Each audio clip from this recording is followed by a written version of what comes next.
Welcome, everyone. This is our real estate investors group, and we originally were the Happy House Hunters. We still go under that title. We have a Facebook group called Happy House Hunters. We have a meetup group called Happy House Hunters. But we hold hands with the coin, with the Corey, with the profit, with real estate. We hold hands with a lot of the other real estate groups in Central Ohio because that's where I'm located. But you can, wherever you are, you can look up some of those real estate groups for yourself in whatever area you're in. And I recommend that you do that because the more you rub elbows with real estate investors, the more you will understand the whole process. And it is a process. It doesn't come all at once. It is a process that you have to get comfortable with. There's a process of thinking that you have to get comfortable with, a process of financing that you have to get comfortable with. And so on this call, we meet the third Monday of every month, and we talk about the 6 F's of real estate investing. And the 6 F's are, first of all, you have to find the real estate, then you have to fund it. Once you find it and fund it, then very possibly there are some things that you have to do to fix it. And that's our topic for today, is the fixing of the deals. And then once you find it and fund it and fix it, then you have to decide, am I going to flip it or am I going to hold it and fill it? And then at the end of the day, what is your freedom number? How many of those do you have to do to make that day job optional? And I don't know about you, but I kind of like the idea of having an optional day job. I'm not saying you have to quit your day job. I'm just saying that you could if you wanted to, because once you reach your freedom number, it will take care of your monthly budget. And then from there, you can decide just how much or how little you really want to punch that time clock. So that's what we're talking about today. We talked all about finding it. Kyle is my co-host, my co-mod. And Kyle, I'm going to actually click through there and make you a co-host, just in case I get bumped off the call. And Andora, you certainly know, and she is going to be my guest today, and she understands the Zoom process. I'm going to make her a co-host as well. And the only reason I do that, and ask me how I know this, is if I get bumped off the call, somebody has to be here to let me back in. If my internet bumps me off, that's happened before. So anyway, so that's why I add one or more co-hosts to my call when I get started. So with that, I want to talk a little bit to Kyle. He is my official co-host for the real estate investors, and he's the one that helps us get into all the properties that we want to see. And he is also the one that helps us do our boots on the ground here locally. And we take groups through homes and we actually show you what we're looking for. And we talk a lot of times to the owner, to the investor that is fixing that home, and he's telling us everything he had to do to fix it. Andora has let us do a couple of her condos as our boots on the ground, and we're going to talk to her today about a new one that she's purchasing, and also a couple that I have going on. So over to you, Kyle. Tell us a little bit about what you do and how folks can get in touch with you, and put that in the chat under everyone, if you would, your contact information, and tell us about your trip. Yeah, so like Kathy said, I'm a realtor here in Central Ohio and a newbie investor myself, thanks to Kathy and this group. She really opened my eyes to using real estate as an investment vehicle. So yeah, I do the residential side of things and the commercial investment side of things too. I've got a house up in Mansfield, an old Victorian house that me and my uncle bought together, and we're currently remodeling. But yeah, it's really fun to go in and see what people are doing with different things. Like I love what Andora did with her condo downtown on the park. Like it turned out really awesome. And what Mark and Kathy are doing to their dining room, like real estate is just such a fun, there's just so many different things, there's so many different aspects to it, inspections and financing and remodeling, and it's just a lot of fun. So it really is a passion of mine. It grew as a side hustle of mine, but now it's been my primary business for several years, and I couldn't be happier. And I will put my number and email in the text for everybody. Yes, perfect. And Kyle is actually really expanding his wings. He leaves for Brazil, and he's going to be talking and looking and immersing himself in real estate while he's in Brazil. Tell us about that. Yeah, so one of my clients a few years ago, him and his family, they were living like his adult parents were living in one apartment in Dublin. Him and his wife were living in another apartment. His adult son was living in another apartment, and collectively they were spending like $6,000 a month on rent. And they're Portuguese. They like to live multi-generational under one roof, and they didn't think that they could qualify for a home. So just by simply having a conversation with them and educating them, I did get them qualified for a home, and now they're all living together under one roof and saving big bucks. And they're actually the ones sending me to Brazil as a thank you for my services. And he knows other families down there, other investors who want to invest in the U.S. market, specifically Central Ohio, because of the boom. So I'm going down there. It's kind of a working vacation. So I'm going down there to meet potential investors and future clients. How fun is that? So now you see why I'm kind of jealous right now, because I would, I told Kyle that I can pack in 10 minutes. I have my suitcase already ready. I travel with a backpack. Mark and I just got back. It's been about 10 weeks ago now. We backpacked across London and Paris. That's part of what I got to do in my travels. Mindy, I don't know if you can, Mindy just tapped in. I don't know if she can come up or not, but Mindy, you definitely can chat with us. It says allow to talk is not available because Mindy is using an older version of Zoom. Sorry, Mindy. I clicked the promote to panelist. I don't know if it lets you come up or not. If it does, feel free to do that. Maybe you can chat that way. But we see that you're there. Anyway, we just backpacked across London and Paris, and that was part of like Kyle is kind of getting some kudos for his help with his Brazilian friends. And so that is kind of our kudos to ourselves as we try to do 1 or 2 international trips a year. We never could afford to do that before, and we can do that now because of the real estate investing. And so it does change your lifestyle, and it does, make that day job optional so that I don't even have to ask my boss anymore. I can just go whenever I want. I love that. So anyway, we're going to get on with our program for today. It's about fixing some of this real estate, and I am going to introduce you to Andora. She and I, oh gosh, how long ago have we made a connection, Andora? It's been several years now. Can I hear you okay? Yes. Can you hear me okay? I can, yes. So anyway, it's been a few years now. Andora contacted me and she wanted to have a coffee because, again, we realized that there were not a lot of women on the ground in this real estate investing market. If you go to some of the meetups early on, oftentimes I was the only female there and Dora was the only female there. And so we finally kind of teamed up. And she is on my advisory board. That's another whole conversation for the filling segment when you're filling your real estate. But anyway, we do talk, oh gosh, maybe not every day, but often. So Andora, tell us a little bit about how you got started in the real estate. And Andora and I, we're going to go back and forth today. So Andora, tell us a little bit about how you got started in the real estate, and then I'll share a little bit about how I got started in real estate. Okay. So my name is Andora Marshall, and initially I got started in real estate kind of somewhat of an accident, so to speak. My mother had passed away, had owned my grandmother's home in Athens, Ohio. And so she left it to my sister, myself, and my brother. So I started with that. And then I thought, this is not such a bad thing. So then I bought my own home in Carroll, Ohio. And then I started buying houses that were very distressed in the Carroll, Ohio area, single family homes. And they just happened to be next door to me. And within, how they talk about a buy box, like buying a house within 30 minutes. I thought, well, heck, this is like literally within walking distance of my house. So I started buying house. When I say distressed, we're talking properties. Like I think one was an old log cabin that had layers and layers of wallpaper on it. It was $30,000. And that was back in I think it was 94, so that's kind of how I got started in it. And then now I've kind of started buying after I met Kathy and kind of got involved in the group. It's really great to be able to talk to other people and bounce ideas off other people. So since then I've bought like condos, a duplex, and some commercial offices.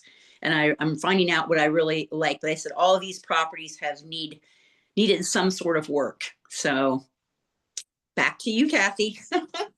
Wow. I'm a little bit different than Andora in the fact that when I got started, I was a single mom working 2 jobs and got into the salon business, the salon industry. And after a couple of years being a booth renter, that's a very common phrase in Central Ohio, especially. Um, the girls twisted my arm to be an owner. They wanted to leave the salon we were all in, and they didn't want to take on the responsibility of owning a salon. So they were twisting my arm since I was like the oldest one in the group. I was like in my 40s, they were all in their 20s. And so they wanted me to open a salon. And of course, I went kicking and screaming because I didn't want to worry about, the roof leaking and the door locks and the toilet running over. And, I just wanted to do my clients and go home like they did. But I finally succumbed and said, okay, I will open a salon on one condition. I am not going to own a salon for 30 years and retire at the other end with a shoebox full of rent receipts. The only way I'll do this is if I can buy the building. And I wasn't even expecting to cash flow. I had no idea that one could even cash flow. That wasn't even an option, or I didn't even think about that. All I knew is that at the end of 20 or 30 years, I wanted a paid for building. Even if all I did was break even during that time, I would at least end up having something, where I could have some sort of a retirement. So that was my plan. And I bought the first one, and it worked really well. I loved everything about the salon business. I loved how crazy busy it was. I loved hearing all the clients and the staff, and, and just, if you've been in a beauty salon, you know how crazy it can be. And I loved everything about that. Probably it went along with my ADHD, all that craziness going on. And so a couple of years in, I did it a second time, and a couple of years after that, I did it a third time, and a fourth time, and a fifth time. And I ended up retiring 25 years later with 5 paid for commercial buildings. So I did it all very traditional. Just went to the bank, put 20% down, borrowed the rest, just like you do when you buy a house. And of course, since it was commercial space, I had to do it on conventional loans. And I just traditionally got the loans and started making the payments. And they really didn't cash flow during the time that, I was paying on everything. They ended up cash flowing actually after they were paid off, which took, being a commercial note, they were all 20-year notes. So 20 years in, and then since I staggered purchasing up to 5, it took me all 25 years for all 5 of them to finally get paid off. And so I now am sitting on 5 paid for commercial buildings. But I continued, I continued to, to crank out clients and cash flow with my client base. And so from there, I started buying some single families, and that's how I ended up with 28. Now, I know Marty said earlier, oh yeah, 28. Well, the problem is that I'm really small potatoes in the real estate investing realm. And Andora will tell you that we oftentimes, and Sue and Kyle, all of us, we oftentimes are rubbing elbows with folks that have 100 units, 200 units, 500 units. So for me to have 28 units, I'm very small potatoes in the industry. So anyway, but I did it, and that's the good thing. So Andora, we are now in an area of midterm rentals. Now, I'll put a little bit of background to midterm. First of all, when COVID came through, midterm rentals became all the rave because all the hospitals were desperate for nurses in these bigger cities, and Columbus was one of the cities.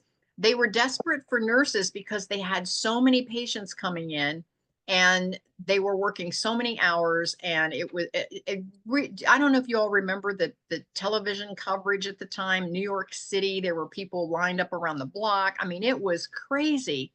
And these visiting nurses, traveling nurses, they had to have a place to stay, but they had homes, they had families, they had children, they had expenses already, but now they needed to find a temporary housing. And for those of you that are in the midterm market, you'll realize that most traveling nurses travel on a 13-week assignment, and then either their assignment ends, or it gets renewed, or they get moved to another city. And so all of a sudden, it's this whole audience of folks that need a place to live that didn't have a place. And they either could do short term through like Airbnb, or they were trying to rent, an apartment for the full year and then break the lease when their assignment, it was just a mess. And so software popped up, apps popped up, and one is Furnished Finders popped up to try to answer the call. They tried to be able to have a place where owners could put their properties and traveling nurses could search for those properties. And it was more of a matchmaker kind of service. It's not like an Airbnb where they could go in there and just book something. It was just more of a matchmaker kind of service. Like, here's what I'm looking for. And an owner might say, oh, well, here's what I have to offer. And it's kind of a matchmaker service. Now, I want to say something before we go any further. And so I'm going to repeat it twice because this is very important. There's no really such thing as a midterm rental, because once a tenant is in your unit for 30 days, they have full tenant rights, just like a long-term renter would have. So as the landlord, you are providing a property that we call midterm. And all it is, it's a long-term rental agreement that you're going to treat that tenant like a short-term guest. And I'll say that again. It's a long-term rental agreement on 30 days, 13 weeks, whatever, because once they pass 30 days, they have all tenancy rights, just like a long-term tenant. But you're going to treat them like a short-term guest, meaning the unit's going to be fully furnished, right down to towels and dishes and silverware and everything that I even supply laundry soap and their first round of paper towels and all of that. So that's all about filling those units. But we're going to talk today about how you fix them. So my first one was really a sweet deal. A realtor called me. Kyle, I'm sorry, I cheated on you. A realtor called me out of Columbus, and she said, I just bought a 1-bedroom unit. And she said, and the one next door has just come available. And she said, I see what you're doing. And she said, I thought you might be interested in it. She said, I'm going to long-term rent mine. She said, the good news is the HOA complex allows rentals. Okay, so that's point number one. Make sure that whatever you purchase as a midterm to use as a midterm, that you're allowed to rent it. So I like condos, Andora likes condos, and that's going to be the basis of our call today. Is we're going to be talking about condos. If you have a single family and that single family is not in an HOA, then yeah, you can do midterm, because as soon as they're there for 30 days, it's same as a long-term tenant. Some zoning will say you cannot do short-term. They don't want that overturning every day or every 2 days. And then of course we all read the Airbnb threads where, 2 people booked and then they had a party with 25 people, and then the neighborhood's all screaming because the cars are clogging up the whole neighborhood and there's trash everywhere, and you've all heard those horror stories. So a lot of areas will say no, we don't want any of that short-term stuff. And think about it, if it were your home next door, would you want a frat party going on every weekend next door to you, and you wouldn't be able to even get in your driveway because your yard's parked full of cars and the street's parked full of cars and there's trash everywhere? And I'm not saying that all guests are bad. I'm just saying that those are the ones you hear about. And that's why a lot of municipalities have made a decision to not allow those short term. So I guess what I really want to instill in you today is to do your due diligence and make sure that whatever you're going to buy, that is going to be allowed to have it as a rental. So some HOAs, especially in condo complexes, they don't even allow rentals, owner occupied only. So you don't want to jump in there and buy something and get all excited that you're going to do this and then discover that you can't. So do your due diligence ahead of time. Make sure that you can do what you want to do with it. So my first one, the gal was relocating and the realtor called. She said that you are allowed to rent in here, but the rule is it has to be for 30 days or more. And in other words, they're going to allow long-term rentals. And so I was like, oh, oh, okay, maybe this is my opportunity to try this midterm stuff because I hadn't tried it yet. So this was my first one. So I did my due diligence, realized that I was allowed to have a 30-day rental agreement. Didn't have to be 12 months. As long as it was 30 days or more, it was acceptable to the HOA. And so I met the seller and I just casually asked her because her place was cute as a button. The floors already had laminate floors. The paint looked good. She had it decorated beautifully. And I don't know why, but just on a fluke, I asked her, I said, what are you going to do with your furniture? And she was like, well, I'm moving down to the Carolinas. She goes, I might try to get a moving truck and move it. But she goes, I've also thought maybe I should just sell it, that it was going to cost me more to move it than it would be to just, because it's only a 1 bedroom. So she had like a couch, a nice little electric fireplace that the TV sat on top, a little 4-top table, a queen size bed, and a dresser. So she had like 5 pieces of furniture in the whole unit. And so I said, would you be interested if selling it? Would you let me know? And she said, sure. So she calls me up a couple of days later and she had this whole list of everything, including curtains and pictures on the wall and some dishes and everything that she decided that she could rebuy once she landed in the Carolinas. And she had it at $1,700.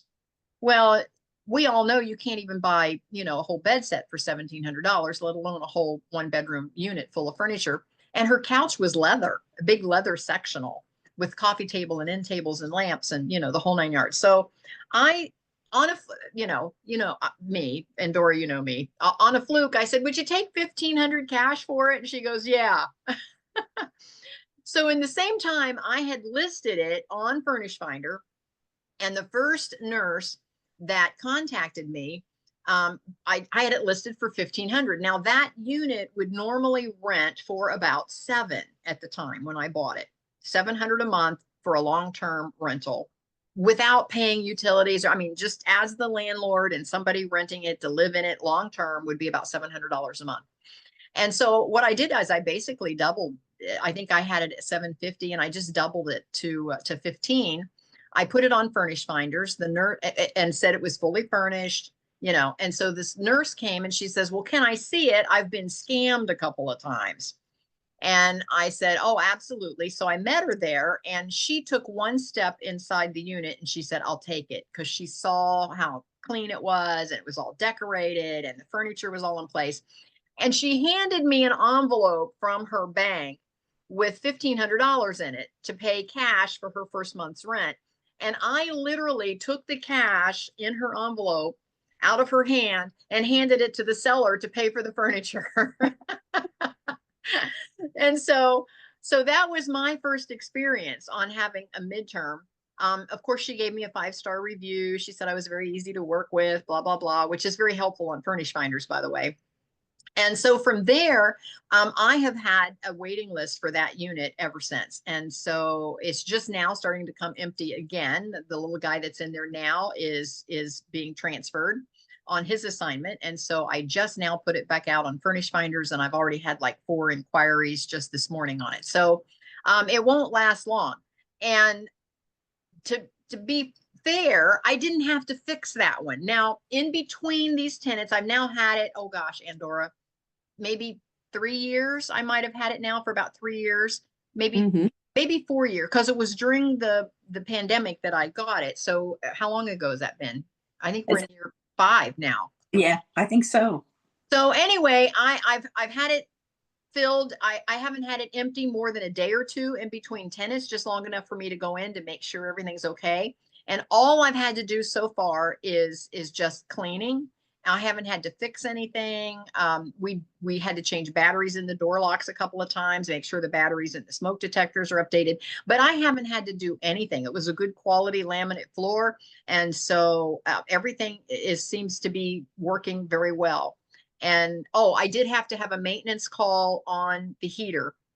This is one of those units where the heat and air come in through underneath the window, like you see in hotels or motels. It was one of those that comes through under the living room window that heats and cools the entire unit. And I did have a service call on that. I think that's the only service call that I've had on that unit the entire time I've owned it so far. So no, knock on wood. But anyway, so now I'm working on one in Lancaster. And the one in Lancaster, number 2, this is one that had been one of my commercial spaces. I had bought a 4-plex in Lancaster, and the front of this 4-plex was a commercial space of about 900 square feet. And I told Mark, I said, if and when I retire back in the day, I said, I want to turn this commercial space over to residential. And of course, he was like, what?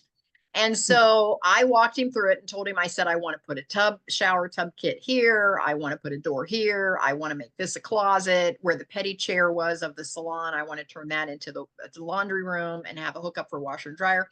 And where the hair sinks were in this big great room is a perfect space to put the kitchen sink, and just wrap it around the end of that room.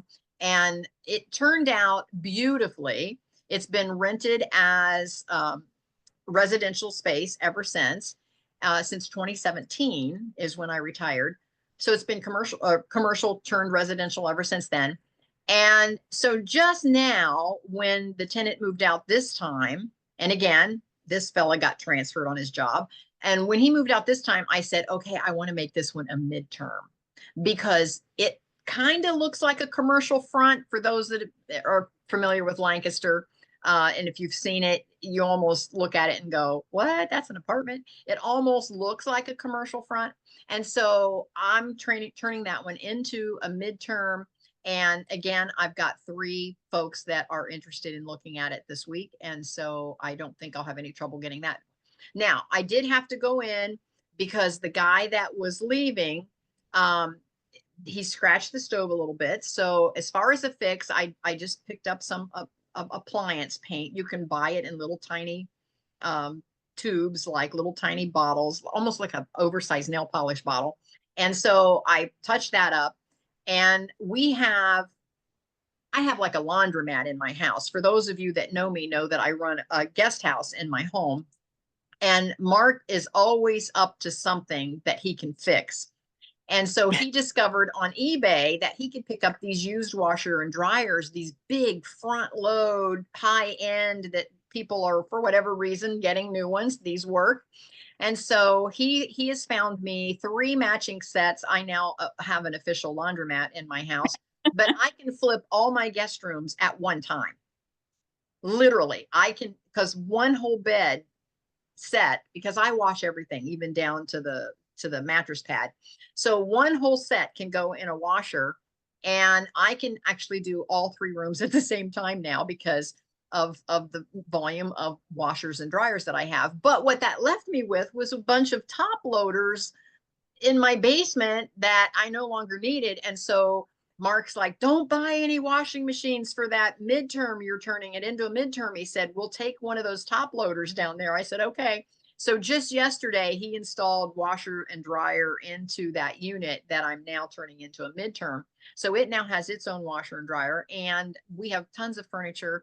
I don't know about the rest of you that are investors, but I have a garage as my holding, and I have furniture coming out my ears. I have furniture as we move around. I have appliances, I've got furniture, I got, I keep this stuff only because Mark is really good at moving it and fixing it. And it saves us hundreds and hundreds, if not thousands of dollars, because we will grab stuff when we see it on consignment or on sale, and we have it then when we need something.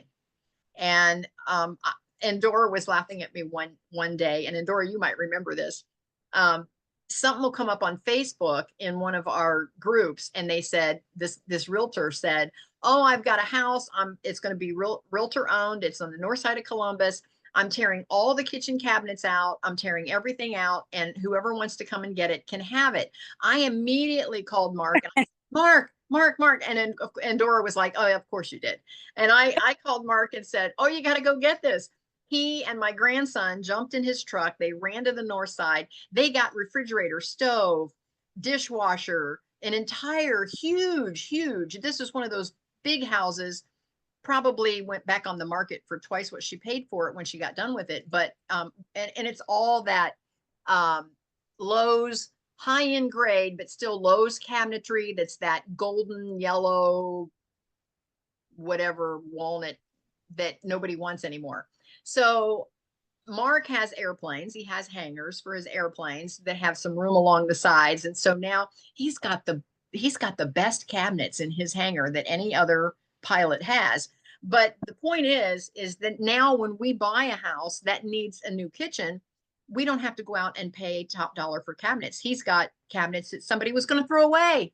We got them for free for him going and getting them. And so we store that stuff and it can be painted. It could, we could change the doors out on it. We could simply paint it. There's all kinds of things we can do with it. And so that's kind of how we attack, if you will, the whole fixing part of getting these midterms ready, is that we kind of keep a reserve of stuff that we know that at some point we're going to need. And so I tell some of my brand new investors, you don't want to pay for storage somewhere. That could get expensive on stuff that maybe you're never going to use. But if you already have property that has a barn or an extra garage, or even if you can put up a building on the back of one of your rentals that you can keep just for the owner, a place that you can store some of this stuff. And so with that, and I know Andora looks like she's busy there doing something. I don't know if she's ready. But with that, I want Andora to tell us a little bit about what she's doing with hers, and the fact that she is kind of targeting one particular location where she also has some storage on site, which is going to be helpful for her. And then one last thing on me, I am under contract on another one for a midterm in Lancaster, and appraisal hasn't come in yet, so I'm in limbo. So anyway, over to you, Andora. Tell us about your latest. Well, tell us about the ones that you have and then your latest one. Okay, so I kind of focused, I love downtown Columbus. And years ago when we also had a condo in Florida, St. Petersburg, Florida, and we bought it in 2014, but we sold it in 2021.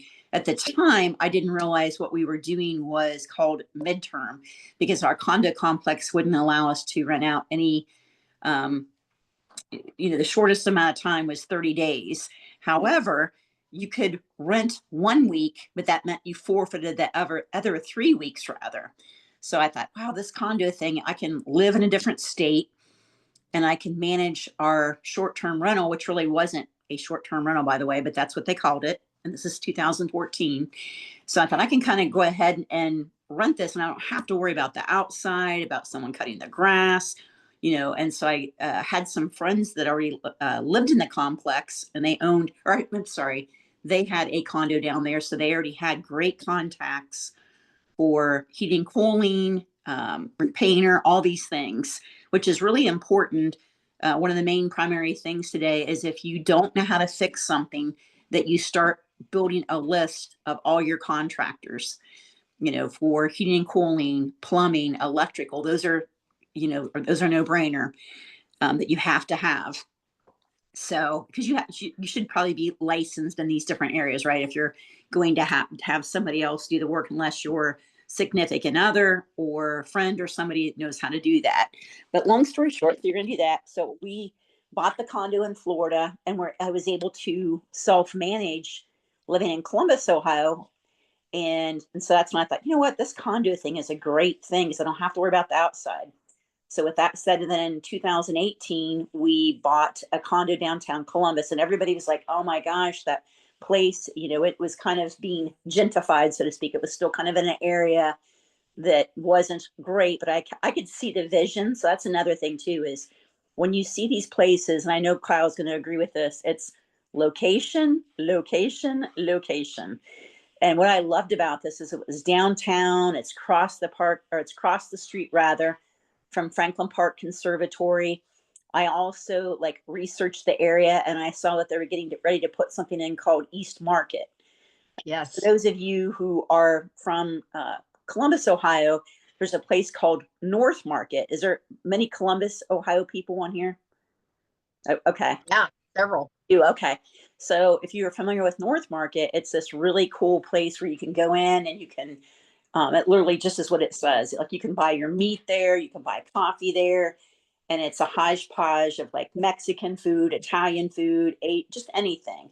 And so I knew that they were going to build one like within a half a mile of this condo. And then I also looked around and I thought, wait a minute, there's Ohio State Hospital, not the Ohio State Hospital, but another one that like specializes in burn victims, but it's still a full-fledged hospital. The reason I'm telling you this is when you are looking for a distressed property, you always want to pick the worst house in the best neighborhood. So I'll say that again, pick the worst house in the best neighborhood. And I like to buy cheap property because I don't want to stay up late at night worrying about how am I going to make my payment. And so I know that if I buy a distressed property, I'm going to be doing a lot of, elbow grease. I'm really going to be doing a lot of work. So learn very quickly what you can do and what you're willing to do. If you buy a piece of distressed property, make sure that you're willing to roll up your sleeves and do the cleaning in it, because that's usually step one, is getting rid of the junk that nobody else wants. Okay. And step two is realizing what your limits are. What are you willing to paint?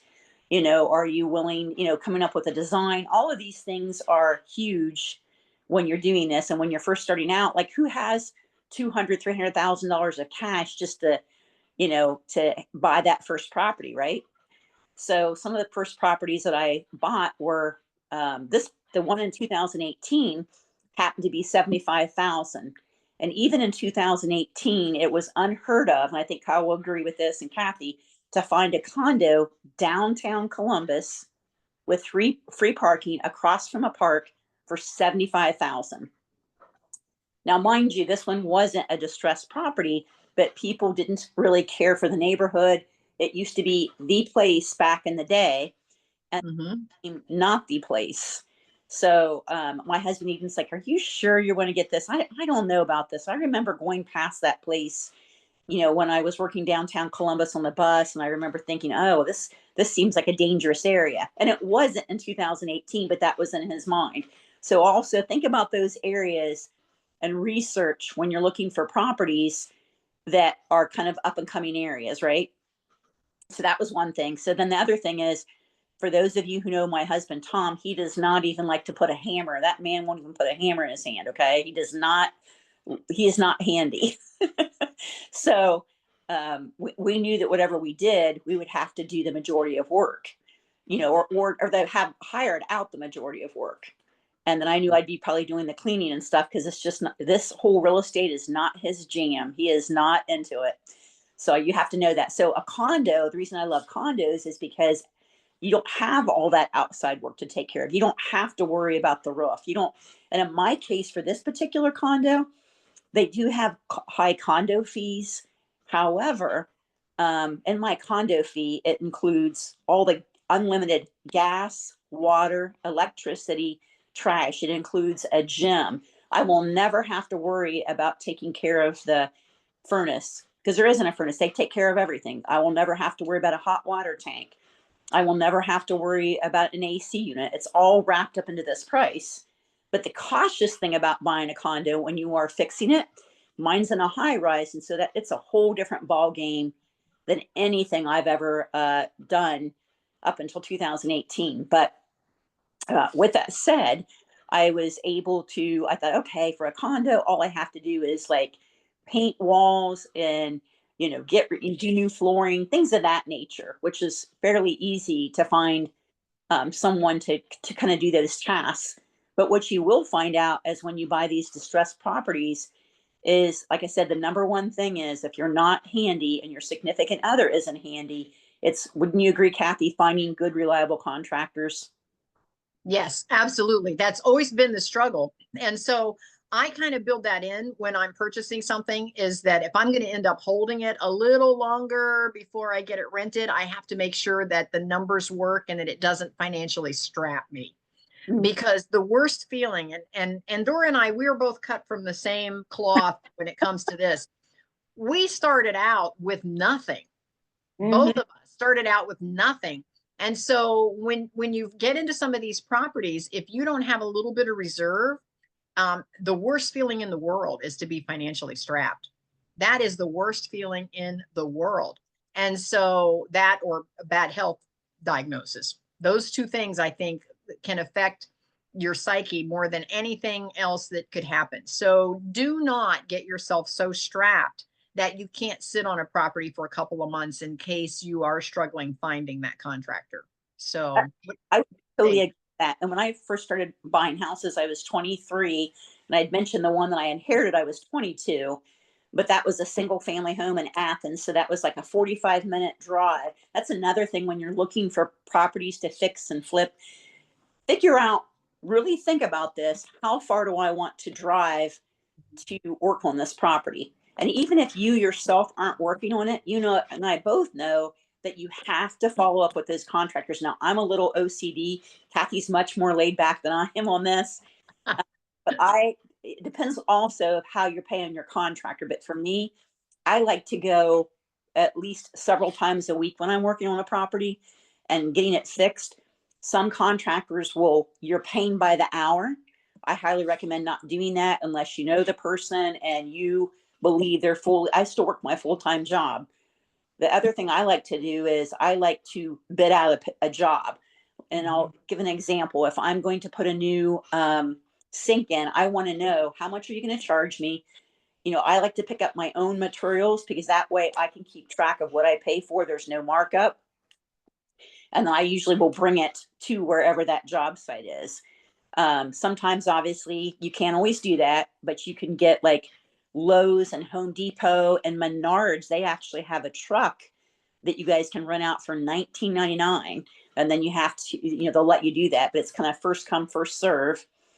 And then another thing, one time we went and bought a bunch of doors, and we're like, oh gosh, can you imagine the delivery charge from Home Depot? So this may sound crazy, but you make it work. We said, you know what? We did the one, not the Home Depot, a Lowe's in Lancaster. And we're like, you know what?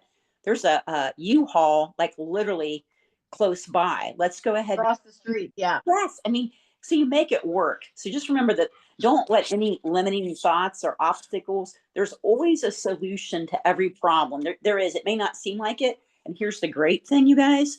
When you do have a problem, you bring it back here to Kathy or this group. Kathy always has an answer. It's always like, I'll say, I've got this problem. What do you think? And like, boop, she's like, here's the answer. So I'm just saying, just kind of remember that. And when you buy a property, know exactly what you're willing to do, because you're going to have to roll up some sleeves. I know a lot of these real estate gurus out there say, oh, buy a property, it's passive. Let me tell you, when you're fixing up a property, there's nothing passive about it until you got it fixed up, rented, and until you get that renter in there. And even then, it's not that passive if you're self-managing. Would you agree, Kathy? There is a certain amount of time. Now, one thing that I have realized, and Andora, maybe you can attest to this as well. The bigger that I became, the more passive it became. And you would think that that would be the opposite. But what it did for me is, the bigger that I became, and again, like I said in the very beginning, 28 doors is not all that big in our circles, but the bigger that I became, the more cash flow I had, the easier it was for me to pay someone to do some of that stuff. It's when you don't have the cash flow and all of a sudden, you know, your tenant tells you, hey, my refrigerator quit, and you're thinking, oh boy, I could go. I've got all these leads on used appliances. I could pick up a used refrigerator, but that means I have to haul it. I have to haul out the old one and get rid of it. I have to get the new one inside. I have to get it in place. If the door opens the wrong way, I got to get the door flipped. And so it's all those things that once you have some cash flow, that a couple $100 doesn't make a difference. I'm not saying it doesn't, but it gives you some breathing room that you just say, you know what, I'm not doing that this time. I'm just going to pay somebody to do that this time. And so it does make it a little more passive, the more cash flow. I would agree with that. And when I first started out, I wasn't married. I was a single woman, you know, making a very conservative wage, and every dime mattered to me. You know, and I know you did too, Kathy. That was the same thing with you. And you're right. When you're first starting out, it's like all that money, like you'll do things like, for example, I hate stripping wallpaper.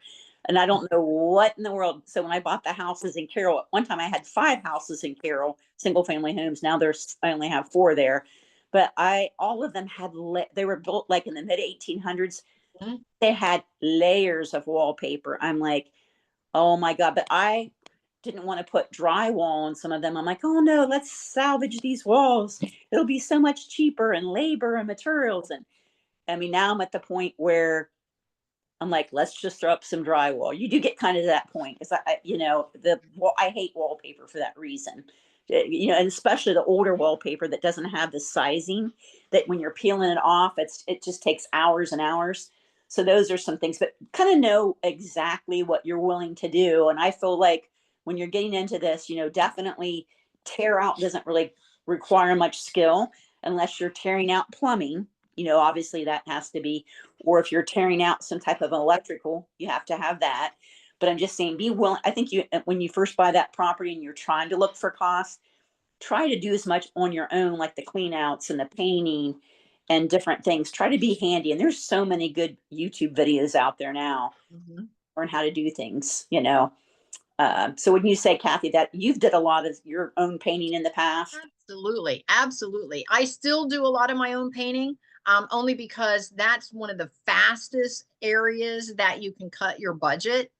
And it's and again, there's a certain skill set to it to be a painter, but it was something that I felt that I could accomplish because, again, growing up, my dad was a builder. As a teenager, I was helping him paint. So he had given me pointers and had taught me some short tricks and tips and hacks for painting as a kid. And so that kind of carried over. So painting was probably one of the easiest ways that I could cut my budget. At my age, I'm pushing 70. So at my age, I couldn't get down on my knees and put together laminate flooring or even the vinyl plank flooring these days, because I can't be on my knees for very long because of some arthritis. It's too painful for me. And so I do hire that out. But again, that's something that's really not hard to do. If you can do it, you can save tons of money by doing some of that. I do all my own window treatments. As far as appliances, I do let the places, deliver the appliances these days, because again, that's just something I don't feel like I want to wrestle a refrigerator, up 5 steps onto somebody's front porch and into the kitchen. So I do hire that out these days, but I do all of my own decorating. I do all my own staging. I do all my own painting. I do as much floor coverings as I can. But again, once you find some companies that are really good at it, that is a reasonable price, keep those on your short list, because you can flip a unit a lot faster and start the income coming in a lot sooner if you have some of those in your back pocket. I would also, here's another big important thing, Kathy, that you've talked about as well. But like if you start buying multiple properties, pick a paint color that you really like. And then a couple different tips on that is on the back of a outlet switch, write the name of the color, where you bought it from. Like I love Sherwin-Williams paint, and you can buy Promar 200, which is a fairly inexpensive paint, and it's a quality paint. There's nothing wrong with Lowe's. There's nothing wrong with Home Depot or Menards. It's just really kind of what you like. But once you get that color, then you can kind of use it, if you will, on your other rentals. So you don't, you buy one big 5. Obviously, the larger gallon buckets, the 5-gallon, are the cheapest, even though they're initially the most expensive. But think about this: when you buy paint and you're going to be touching it up when people move in and move out, you want to know that paint color. But put it on the back of your your light switch covers. Just kind of write it on the back of it, even if it's in pencil or whatever, pen or magic marker. So that's one tip. And like, use that same consistent color. Another thing that we like to do is we like to buy white colored blinds for your house, because when people come in, they love that. And oftentimes they may not even hang curtains, which means that you don't have to repair the nails and the nail holes around the windows. So we like doing that, because some of our houses in Carroll have this beautiful historic wood. It's not that we don't want them to put curtains up, but if they don't have to, that's even all the better, less work, when someone comes in. And everything has a nice clean finish on the outside when they see a white blind, as opposed to if someone wants a purple curtain or whatever, you know what I mean? Or something different. Well, and again, I agree with Andora, because if you don't put some window coverings up, when they move in, we all remember that first Yeah. apartment or that first house, and we wanted to stay there that night, and we didn't have curtains yet. So what did we do? We hung a towel across the window or a blanket or something, and and then they have to go to work, and then life gets busy, and then 6 months later there's still a blanket hanging across the picture window. So it really downgrades the look of your rentals when you let tenants do that. So I write it right in the lease, that they have to keep the white mini blinds in the windows, and then it's up to them whatever they want to hang in the windows behind that. But the white mini blinds have to remain in the windows.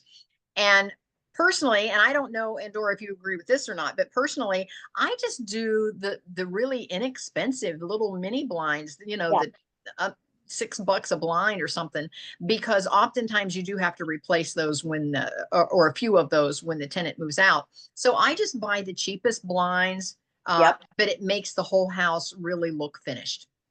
I totally agree with that. And I like the cordless blinds because for the single family homes, they usually have children, right? So, now they're trying to get, there's the cordless blinds are the best ones to buy. And like Menards has great prices on those. And I think sometimes you can even give them like cut to fit for the windows. Now downtown where I have these condos, I wish that I could buy the inexpensive blinds, but these windows are like 106 across. I mean, like they're like this, some of them are like this fixed glass. So unfortunately for that, I have to have custom blinds. And then they're also drilling into concrete, but I don't, I'm actually, I guess you had asked me earlier to kind of talk about what I'm doing with those.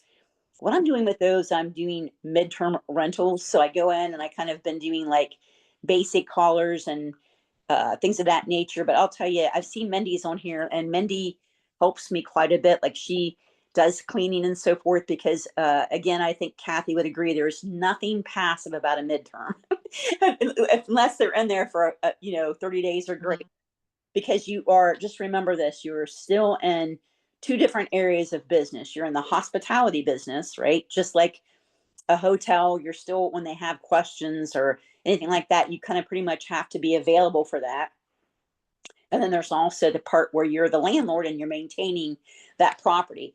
And just know that short terms and midterms are not for everybody because of that twofold. Wouldn't you say, Kathy? I know you do the bed and breakfast, which is even, I do love that. I mean, but it's even more demanding, isn't it? I mean, it can be. Well, it is, because in my short term, I might have a different guest every couple of days. Mm-hmm. Whereas in my midterms, I could go 2 months, 6 months, 8 months before I have to flip that unit. And then, of course, my long terms, I'm hoping to at least go a full year before I have to flip that unit again or more. And I have some long term tenants. I've got one couple that's been with me like 17 years now. Wow. That's So, amazing. yeah, but that's a little scary. I kind of like to get in there and see, what that unit looks like. Because again, again, it's one of those things where, some people are like, oh, I want to get in there every 6 months because, if they're messing it up, I got to get them out of there. But at some point you have to say to yourself, whatever they've messed up, they've already messed up, and it's going to be a total gut when they leave anyway. So at this point, it's going to cost the same whether they leave now or leave a year from now, because they've been there so long. And so oftentimes I'll leave that alone, and I really don't bother them too much unless they put in a maintenance request of some sort. But I do respond to maintenance requests within 24 hours. As a matter of fact, I respond to maintenance requests oftentimes within the hour I respond. And oftentimes we have whatever the problem is fixed within 24 hours, because I have put together that list of contractors and roofers and plumbers and electricians. And so whatever the problem is, I can get it on the books rather quickly. Which is another thing, like I said, even stressing at the beginning, is start creating an Excel spreadsheet or whatever even if it's on a piece of paper. And like I said, literally have that electrical or electrician, plumber, and heating and cooling people. Those are going to be your key people that should probably be certified. Now, obviously, if you're changing and taking a light fixture down where you're not really messing or changing the electrical wiring or the outlets or switches, a lot of people can do that on their own.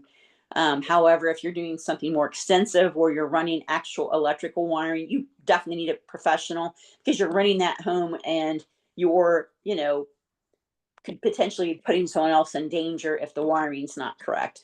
So during the fixing stage, it is important to get good contractors that are certified and asking, making sure that they're certified in what they're doing, and also making sure that you have good insurance. Some people choose to do an LLC. And I think, it's whatever you feel good with, but at the end of the day, it's really about having good insurance coverage. That's really, don't you think, Kathy, that's one of the most important, is having good insurance coverage? And Well, I think when we think about investing, many of us, we're putting our entire life savings into these properties. I mean, this is our retirement. This is our savings. This is all of the cash that we've accumulated in our lifetime. And so you do have to protect it. And so for those of you that think about insurance, I kind of want to break it down for you. The only thing that insurance does is you're transferring your risk over to the insurance company for pennies on the dollar. And so you might be sitting, and let's face it, it doesn't take much to do that these days. I know it sounds impressive, but really, if you break it down, it's not all that impressive. But a $500,000 house, how many of those do you have to be a millionaire? How many of those do you have to have 2 million in assets? Or 3 million in assets? It doesn't take very many properties today to get into that realm. So when you think about what your total, I'll say, net worth could be, as you're paying those loans down and as those properties are appreciating, that net worth is just getting better and better and better and better. And over a period of 10, 20, 30 years, now you've totally paid off those loans and now you own those properties. So when you're purchasing insurance, do you have $3 million sitting in a bank account somewhere to cover all that? Probably not. So you need to, for pennies on the dollar, you need to transfer that risk over to an insurance company and let them have that risk. And so I'm a firm believer that even after you get your base policy in order, and I sold insurance way back in the day, when you get your base policy in order, look at purchasing an umbrella policy. Absolutely. An umbrella policy will pick up where your base policy leaves off. And for literally pennies on the dollar, you can buy another $6 million worth of coverage on there, because you certainly do not want to be the landlord who has a house fire that is determined to be your house caused it because of maybe that wiring in the wall, that their family died in a fire. I mean, how horrible would you feel, not only for that to happen, but then to have it happen and you have no insurance coverage, or you don't have enough insurance coverage to even take care of the family. So make sure that you do your due diligence there. I recommend that everyone that has rental properties add an umbrella policy. So whether or not you have an LLC. I highly recommend that. And then also, wouldn't you agree? Like, I started doing this, probably I should have did a long time ago, but hey, it's nothing, nothing wrong with living and learning. But what I have also learned is to ask renters to have their own renter's insurance policy. And I even have like a little write up in my lease agreement that states, because people think, oh, well, wait a minute, don't you have insurance on this house? Yes, I do have insurance on the house, but I do not have them on your personal belongings. It's up to you, the tenant, to secure your own renter's insurance. And now I've gotten to the point where they do not get the keys to my property unless they can show me a copy of their declaration page. I'll have them sign the lease agreement and everything, but I'm like, okay, one of the requirements is that you have to obtain renter's insurance.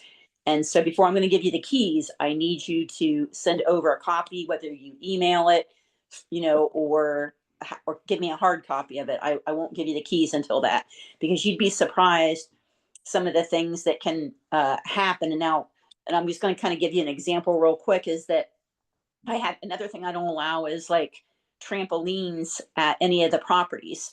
And I had told this one gal, I said, hey, I'm sorry, but I see that you put a trampoline up, and if you look in the contract, we just don't allow that.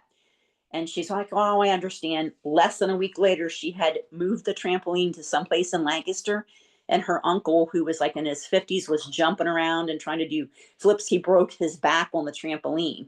And guess what happened? where they had that trampoline, they went ahead and filed a claim on that homeowner's insurance policy. It was just like I mean, and just crazy things will happen. And even when you have your workers in there, because I early on, and I still use a lot of independent contractors. I'm not using a lot of big company names.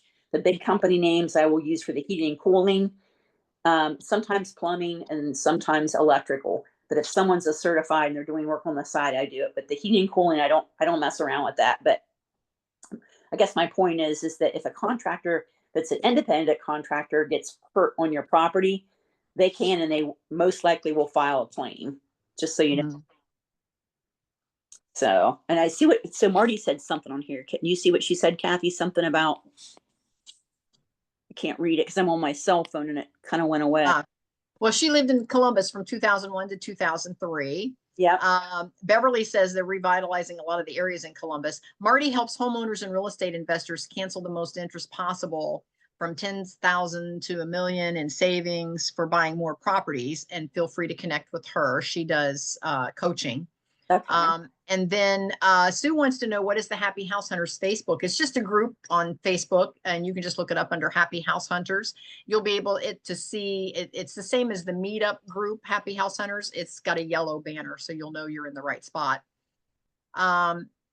Yeah, Marty said her insurance agent said they'd cancel her policy if she got a trampoline. It's crazy. You don't really, and there's like silly things. Like I even had a tenant one time that had put up a pool, and it wasn't like a full size pool, but it was like I don't know, like this plastic blow up type thing, but it was pretty big. I mean, it took a significant part of the yard, and they literally had hooked up the pump to it and had it right next to the AC unit. I mean, like maybe a foot away from it. I'm like, oh my God, you could get, I just, like, because they had told me baby pool. And I'm thinking, oh, a baby pool is one of those little plastic pools, if everybody's familiar with it, you just take a water hose to it, doesn't have a motor. And I thought, oh, that's fine. It's not very deep, as long as somebody's out there to watch the kids. And then when I go to the house, it's like this huge monstrosity that they bought from Walmart that had its own pump. And like I said, and when I tell you, it was like literally one arm length up from my AC unit. That's just an electrical nightmare. And they had this extension cord, not the orange construction extension cord, mind you, but the kind that you'd put in the house, running the pump up from the basement electrical outlet to that thing. I'm like, oh, no, no, no, no.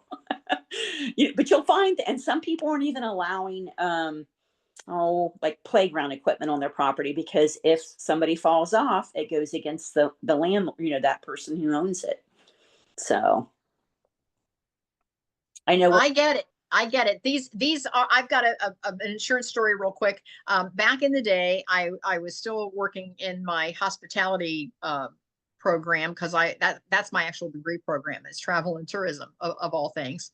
But anyway, I was working in the hospitality, and a gal that I worked with had rented a house, and she had 2 roommates, and the burner on the stove had stopped working. So they told the landlord, hey, this burner is very intermittent on this electric stove. So he said, well, don't use it, and I'll order you a new stove.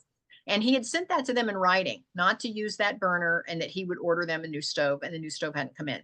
So and of course, being roommates, there were guys. She and her boyfriend were one couple of roommates, but then the other 2 roommates were 2 guys. So they had a tendency to hang out in their bedrooms instead of in the common area, because they didn't all want to hang out together all the time. And so she went out, made some French fries, put them all in a bowl or whatever, and set the grease pan to the back of the stove, and took them into her bedroom with her and her boyfriend. And they were in there watching a movie. The other guys were in their bedrooms playing video games, whatever. And they had a couple of dogs in the house. Anyway, what they didn't know was that burner that was intermittent hadn't gotten shut off. And she put the pan of grease back there. The burner kicked on, caused a fire, burnt the entire house down. Oh my God. Are you She and kidding? the boyfriend got out. They got the dogs out. The other roommates got out. Nobody got hurt, but the entire house burned down. So now the landlord, the owner of the house, he filed a claim, of course, against his insurance. And his insurance said, yeah, we're going to pay it. You bought insurance for this. We're going to pay it. But upon investigation, they discovered that she had put that pan, and if you've never been into a house after a fire, you can pretty much tell what happened. It doesn't disappear. You know, everything doesn't just disappear. You can walk in and go, there's where the fire was. Here's what, you know. So anyway, once the adjusters got in there, they said it was very clear that she had set that pan of grease onto that burner that he had said in writing, do not use. I've ordered you a new stove. And they subrogated against her and her husband for or her and her boyfriend for $100,000. My goodness. And so she and her boyfriend has to pay off 100,000 because they didn't have renter's insurance. They have to pay off $100,000 before they can ever buy their own home. Yeah. But that's a hard lesson to learn. And like I said, I know it seems like a pain when you get your property completely done and it's finished and you're just like, oh, I hate to ask them, you know, because, you know, you feel sorry for the person, you know, that they're coming up with a security deposit, first month's rent. But I'm telling you that renter's insurance is so important. Mm-hmm. Absolutely. I want to open it up for questions. Is there any questions anybody want to ask either me or Andora? Any comments, questions? It looks like Sue just joined the Facebook group. Thank you, Sue.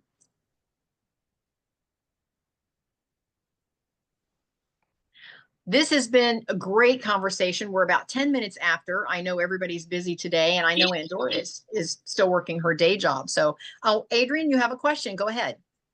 Yeah, how you doing? Hi, Andora. I hope y'all and Kyle. I hope y'all doing good. I do have a question. All your midterm rentals are all them close by hospitals? So let Kathy go ahead and answer yours first, and then I'll answer second. For me, when I saw this first one that was available in Columbus, when the realtor called me and said, hey, I just bought one, there's one next door for sale, are you interested? And I thought, oh, this could be my first midterm. The deciding factor for me was that it was close to the freeway. It was not close to any of the hospitals, it was close to the freeway. And for any of you that know anything about Columbus, you can get to about anywhere in Columbus within 30 minutes if you're close to a freeway. And what I knew is that I had to enter the conversation in the minds of these traveling nurses, not make them enter the conversation in my mind. And so one of the things that they were going to be concerned with is I'm a traveling nurse and I very well could be on call sometimes while I'm here. And what that means is they are not allowed to live more than 30 minutes away from the hospital where their assignment is when they're on an on-call shift. And so that's why I went ahead and pulled the trigger on that one, because I knew that I was within 30 minutes of probably 4 or 5 different hospitals. Andora, how about you? So for me, okay, so I've got 3 midterms and they all just happen to be, they're condos and they're all in the same building just because I like this building. So the answer to that question is no, you do not have to buy close to hospitals. And as a matter of fact, so far, everyone that I've rented to since 2023 has not, it was like the end of 2023 when I started buying these, or, you know, getting the ones downtown. Nobody has been a nurse. So I've had 2 guys that were radiologists from out of state.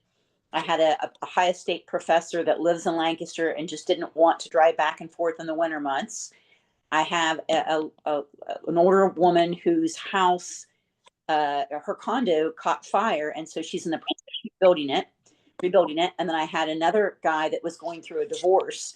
So you're going to have people that are going through transitions, whether it be a divorce. And I've actually had 2 men come and live for a period of time because they were going through divorces and needed someplace to stay.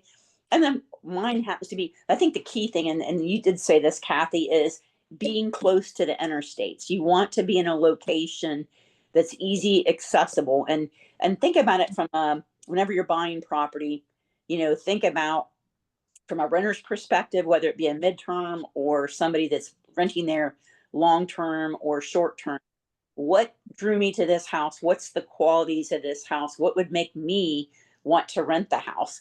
And if the answer to that question is that you wouldn't want to rent it, it's probably not the right house, because you really want to be able to say, this is a great, you know what I mean? It's a great house. And plus you're going to be contending with that house for, depending on however long that you stay with it. Right.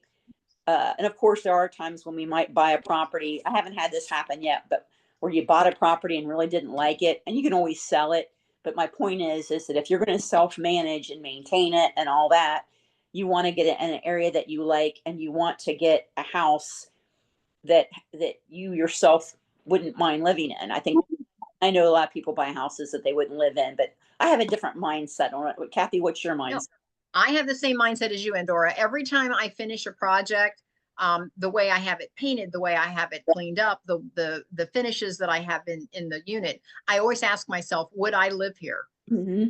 And on every single one of my properties, I would say, yeah, I would live here. And As a matter of fact, as a single mom back in the day, I would have given my left arm to have had a unit like some of the ones I have today. Because again, I was financially struggling, and I lived in some units that I probably shouldn't have been living in, but that's all I could afford at the time. And so now I try to cater to an earlier version of me. And Mhm. I've helped gals. I have a gal right now. She's aged out of the system. She was foster child, and she's aged out, and so she really doesn't have a big support group. And she's got a couple of children, of course. And so I try to make her unit just as nice as the executive that's living in one of my units. I want everything to be fresh and clean and working and nice. And one of the things that I want to encourage all of you, once you're in an area where you think you're going to invest, pretend that you're a renter and go look at what your competition has out there. You will be shocked. You will be shocked at what some people are putting out there for the prices they're putting them out for. And just make sure that you can be proud of what you're doing, because this is somebody's home. So somebody's going to live there, and this is going to be their home. Just like when you rented your first apartment, it was your home, and you didn't want the faucet to drip and the door to not lock and the windows to be broken. You wanted a nice place. So just make sure that you bring that to the table when you're the landlord. I think that's great advice, but I do the same thing. I always think, oh, I would live here. One of my newest things that I've been doing lately is because some of the houses I've had for 20 plus years in Carroll, and one of the things I've been doing is when I first started out, I got like a countertop that you can get from like Lowe's or Home Depot or Menards. I don't even know what you call that kind of countertop. What's it called? Like a Formica? It's a Formica laminate. Yeah. And there's nothing wrong with that. I mean, nothing wrong with it all. But here lately, now when somebody moves out, I've been trying to upgrade them and get granite countertops, because there's a place in Groveport called Quarry Granite, and he has remnants. And I'm telling you what, you go there, and you have to kind of go in person because he's so busy. But he has an entire wing, if you will, of this building in Groveport that has remnant countertops, and you would be amazed at the prices. Like for the condos downtown, and they're smaller kitchens, but I have islands and stuff in them. And he has put countertops in for under $2,000 for each. I'm talking materials and install, and you get a free sink with that. And I mean, he does an amazing job. And it's like you just have to get your measurements, like with your existing countertop, and then you'll take it to him and say, okay, I want to look at, do you have this countertop? You'll go down in person. He won't take telephone calls. That's why you kind of got to go in and look at what he has, because they are truly remnants. And once they're gone, they're gone. And he can't tell you what he's going to have week to week because he doesn't know what he'll have left over. That's a good tip. Yeah. I mean, and it's great. And there's places like that all around. Doesn't depend. It doesn't matter where you're located. You can find some options like that where you are. Yeah, and then also, and last tip, if you're in the Columbus area, there's a place on Refugee Road called Columbus Liquidators. I always like to think it's like the big lots of Home Goods or something. I mean, you go in there, and it has everything from flooring down to appliances. Now, I don't buy my appliances in there because I kind of want that warranty, so to speak, or I kind of want a new. But it's nothing wrong with when you're getting started to buy, or even later at any point in time to buy used appliances, but always know who you're buying from and make sure that it works, because there's nothing worse than paying some money on a used appliance only to get it home, because oftentimes, you guys, to get the appliance repaid, it costs more money and there's no guarantee it's going to stay working than it would be to get a new appliance. So just know that. And another place I just happened upon recently that does new appliances that I'm absolutely loving, and I wish I would have known about years ago, is Costco. Costco Mhm. will deliver your appliance for free. They'll install it for free, and they'll take your old appliance away for free, and they guarantee their work for 2 years. Like so I just recently bought a washer and dryer from them, and they took my old appliance away for free, installed it for free, and delivered it for free. Did And you they could say Costco? Costco. I didn't even Costco. Okay. yeah, that they will do that. Yep, good to know. Those are all great tips. So All right, we are recording this, so if you want to listen to the replay, you're welcome to. Get in touch with me if you have any questions. I can get you in touch with Andora. Andora, I don't know if you want to put your contact information in for any folks to reach out to you. You're welcome to do that if you want. I know you're working full time, so I didn't know if you wanted to do that. I could give my telephone number, but like I said, Kathy, you got all the answers way more than I do. I mean, Well, I don't know. I call you up every time I have a question. but like I said, you're the guru on this. I mean, but I will put my number out there. Anyone's welcome to connect with me through Facebook, or even here's my number on there as well. If you have questions, I can tell you about. Did my number, for some reason, when I hit the send, it's not letting me. Who can see can you see my name? Do everyone. Do everyone. Okay, who can see your message? Make sure it says everyone and then put it in there, and then it should come up for everyone. Okay. I put my website, kathybender.com. You can scroll to the bottom footer, and there's a place to connect with me under my website, kathybender.com. And Dora's going to put her number in there. Kyle, he put his information in earlier. I'm scrolling back to see. Yep, Kyle's information is there to everyone. And if anyone wants to know more about like midterms, like I said, Kathy is the guru. I can just tell you what I'm doing in my little area for in Columbus. For some reason, Kathy, I don't know if it's because I'm on my cell phone, it's not letting me. Maybe. It says Rhonda Johnson. It's not letting me pick anybody else. All right, Andora, give me the number you want me to put in there. I'm going to put 614 736 7243. 7243. Yep. And like I said, I'm willing to, if anybody, thank you. If anybody has any questions or would like to know, but like the key thing, one takeaway, if you're going to do midterm, you guys, Kathy's right. Make sure that the bylaws allow you to rent 30 days or greater. And then, just make sure that you know that. So just wanted to make sure, you guys. So. All right. Any last comments, questions, takeaways, aha moments? Here's a funny comment. Andora, do you know that there's a country called Andora in the Pyrenees Mountains? Yes. I go there every year. Yeah. So it's funny your name is Andora. Yep. That one has 2 R's and mine just has 1. Yes. Yeah. It's a beautiful place if you haven't been there. Raj, that's an interesting bit of trivia there. Thank you for that. Yep. Yeah. I need to put that on my to-do list. But yes, oftentimes when people are spelling my name and they use like the spell check, it puts 2 R's in my name because it'll recognize the country. The country, correct. Yep. Yeah. Marty said she took a whole page of notes. So yeah, good stuff. Anyone else? Oh, look at that. Anyone else? Any aha moments from anyone? I had one earlier. Let me see who it was. Somebody said that their aha moment was the fact of the of buying the insurance, the umbrella insurance. Yeah, that was Rhonda. She said her main takeaway was the emphasis on insurance, especially the umbrella insurance. I think that's huge. Like I said, even I know we were talking about fixing today, but that's huge because you want that even if you have, like I said, if you have an independent contractor working and something happens, and make sure that when you're, Kathy, you probably know more about this, but when you're working with your insurance agent to let them know, hey, I'm going to have people working on this, coverage, if someone injures themselves, blah, blah, blah. And Kathy, do you ever ask anybody if they have workman's comp? I don't, but do you do that? Do you ask them? No, because when you're an independent contractor, it's optional. You do not have to purchase workers' comp on yourself if you are just a standalone independent contractor. You can, but you don't have to. Okay. And I do not. Yeah, I never ask anybody. I probably should.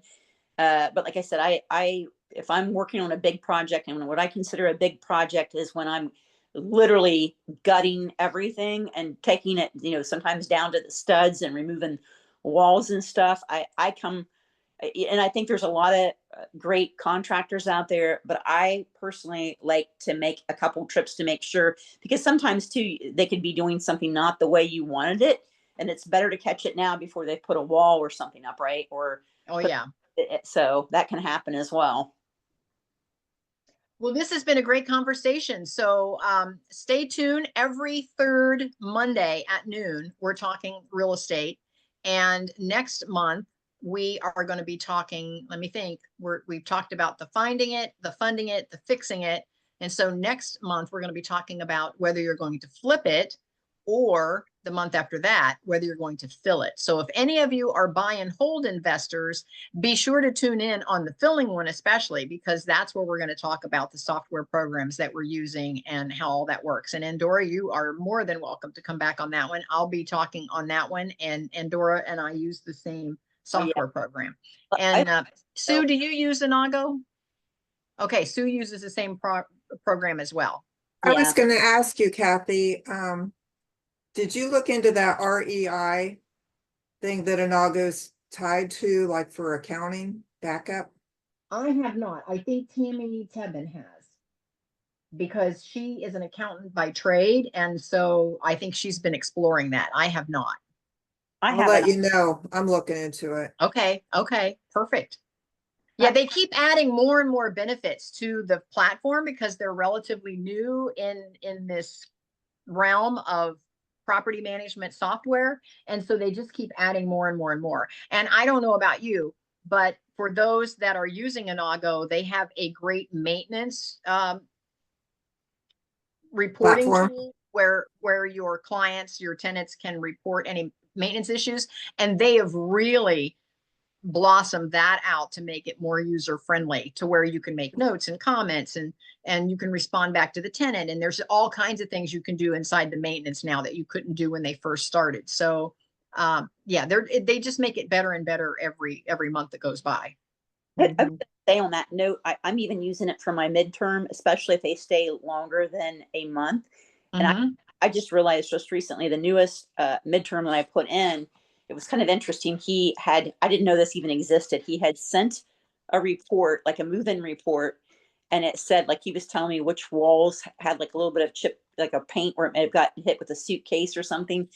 And I didn't even know that existed. Did you know that? Or yes. And as a report, and it was just like literally in the month of March, he sent this to me, and then it shows where I have to sign off on it, which I already knew that it had a few nicks, but I had someone move out the same day and someone move in the same day.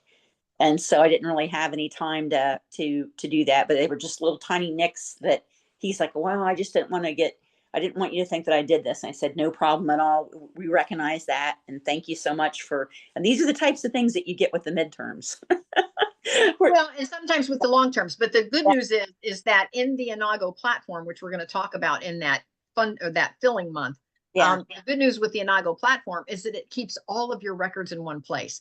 And you do not have to have all this paper all over the place in your office trying to keep track of all of that, because Inago keeps track of it for you. So I do like that. It does. That's why I thought that REI might be good, because it'll be all together.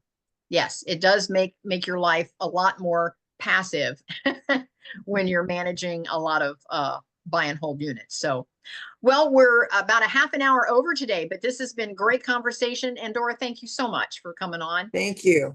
You're a wealth of knowledge. And Kyle, thank you for tapping in today. And gosh, happy travels there, buddy. Question for you, Kyle.